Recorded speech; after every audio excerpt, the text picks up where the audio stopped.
Hey guys, this is Jain and welcome to today's video. तो यार, जैसा आपको पता ही है कि मैंने जब एलटीएम की वीडियो बनाई थी तो मैंने प्रॉमिस किया था कि कमेंट्स में से मैं कुछ ना कुछ स्टॉक्स उठा के उनकी एनालिसिस 100% प्रेजेंट करूंगा आपके सामने कि मेरा उन स्टॉक्स को लेके क्या व्यू है। तो एलटीएम एक आईटी कंपनी है, धूल चाट रही है। यहाँ से 30-40% का पोटेंशियल है as per support and resistance strategy. तो एक स्टूडेंट है मिस्टर रंजन जी, उनका ये कमेंट आया है कि व्हाई नॉट टीसीएस, मतलब एलटीएम आप ले रहे हो तो टीसीएस क्यों नहीं। तो एक बार स्टडी करके देखते हैं कि टीसीएस क्यों या क्यों नहीं, टीसीएस में मेरा क्या राय है। तो स्क्रीन मेरी आप सभी को दिख रही होगी। TCS currently large cap company है, वो 8.1 लाख करोड़ की कंपनी है। कंपनी ऊपर से ऑब्वियसली नीचे गिरी हुई है, धूल चाट रही है। कंपनी के सेल्स एंड प्रॉफिट ये तो ऑल टाइम हाई पे है, लेकिन कंपनी का प्राइस ऊपर से 40-50%, लगभग 35-40% के अराउंड गिर चुका है। पी रेशियो एकदम बॉटम पे है, एकदम एकदम ही धूल चाट रहा है। अगर मैं मैक्स टाइम फ्रेम पे देखूं तो इस ना पी रेशियो इससे पहले 2017 में हुआ करता था और उसके ऊपर रिवर्ट करते रहता है।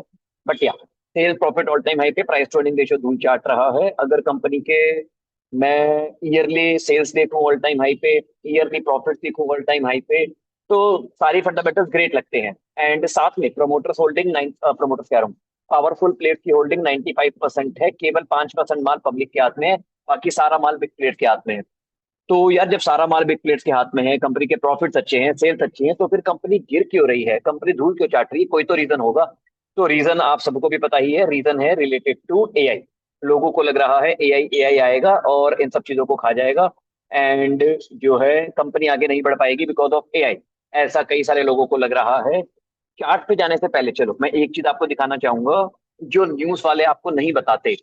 आपको बिल्कुल भी आइडिया है कि टीसीएस ने एआई की हेल्प से, जो भी जेनरिक एआई एजेंटिक एआई पे टीसीएस वर्क करती है, उससे रिलेटेड सर्विस प्रोवाइड करती है, तो उसने एआई से कितने हजार करोड़ रुपए का रेवेन्यू किया है? कईयों को नहीं पता होगा, कईयों को लगेगा सर क्या बात कर रहे हो, एआई तो इनके बिजनेस को खा जाएगी। तो एआई की वजह से, एआई की हेल्प से जो भी रेवेन्यू आना है that would be zero. Correct? Absolutely wrong. तो आप अगर यहाँ पे देखोगे तो AI commercialisation scaling, AI businesses को टीसीएस अपने स्केल कर रही है। 2.3 बिलियन डॉलर्स का revenue on an annualised basis आ चुका है। ये ऑर्डर बुक नहीं है, प्रोजेक्टेड नहीं है, दिस इज समथिंग जो हो चुकी है। बुक में 2.3 बिलियन डॉलर का रेवेन्यू ऑलरेडी आ चुका है। 2.3 बिलियन डॉलर आज के टाइम पे होते हैं 20,000 करोड़ रुपीज। मतलब जितना इनका टोटल रेवेन्यू है, 2.6 समथिंग लाख करोड़ था। एक बार देख लेते हैं उसको भी चल के। टोटल रेवेन्यू ईयरली कितना है? दैट इज रफली 2.6 लाख करोड़ रुपीज। इसमें से 20,000 करोड़ रुपीज का कंट्रीब्यूशन ऑलरेडी एआई सर्विसेज से जनरेट हो चुका है, and that business is growing. AI के लेग को ये ग्रो कर रहे हैं, अपने स्टाफ को भी ट्रेन कर रहे हैं कि तुम एआई पे चीजें बनाओ, अपनी कॉस्ट को भी रिड्यूस करेंगे एंड वहां से रेवेन्यू भी लाएंगे। तो दुनिया बस नेगेटिव एस्पेक्ट देख रही है कि इनका बिजनेस कम होगा, कम नहीं होगा, डाइवर्सिफाई होगा, और बिजनेसेस भी ऐड होंगे। जेनरिक एआई एजेंटिक एआई से रिलेटेड छोटे मोटे जो भी टूल्स बनाने होंगे, उनका कॉन्ट्रैक्ट भी फ्यूचर में टीसीएस को मिलेगा। तो ये टाइम डरने का नहीं है, this time is to get more bullish on such companies कि इनका बिजनेस एआई की हेल्प से बढ़ने ही वाला है। यहीं पे अगर मैं प्राइस की बात करूं तो प्राइस धूल चाट रहा है। लिटरली टीसीएस का प्राइस, सॉरी वन सेकेंड, एक चीज मेरे को करनी है। रिसेंट डेटा मैं आपको शो नहीं कर सकता guys because of SEBI's regulation. एक महीने का डेटा मैं हाइड करूंगा, तो लगभग 20 अप्रैल के डेटा पे चले जाते हैं। करेंटली डेट इज 4 जून, तो एक महीने से ज्यादा का ही डेटा मैंने हाइड कर दिया है। आइडिया क्लियर है। आइडिया मैं आपको बता देता हूँ यार। पहले भी टीसीएस इस पर्टिकुलर रेंज पे आके ऊपर भागा था, दोबारा इस पे आया है, बल्कि हल्का सा नीचे आया है। मेरे लिए तो ये अच्छी बात है, मैं इसको नेगेटिवली बिल्कुल भी नहीं लेता हूँ। आप एसएनआर स्ट्रेटेजी के अकॉर्डिंग टारगेट यहां तक का भी रख सकते हैं, क्योंकि fundamentals are going to be super. Sales profit सब बढ़ते ही रहने वाला है।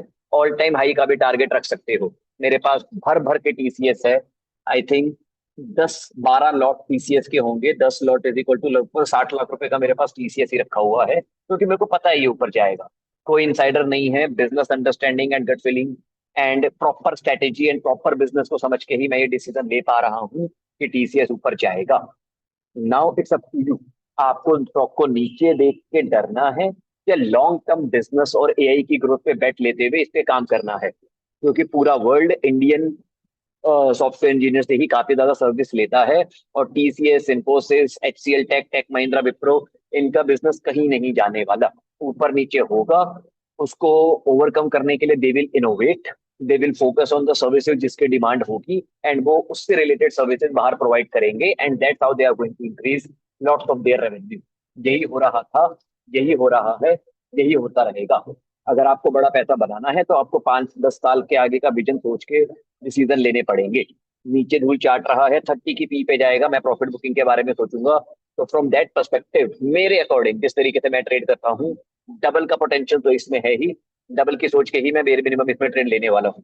आई होप आपको ये वीडियो अच्छी लगी हो रंजन जी। अच्छी लगी हो तो कमेंट में thank you for this video लिखना मत भूलना। मिलता हूँ मैं आपसे नेक्स्ट क्लास में। Bye bye, take care and happy investing. Bye bye.